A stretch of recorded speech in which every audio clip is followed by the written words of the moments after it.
सदस्वरूपा त्रिगुणात्मिकां च जगत प्रसूता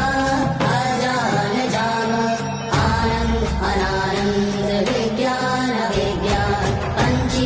पञ्चीकृत पञ्चभूता जगत स्वरूपा वेद वेद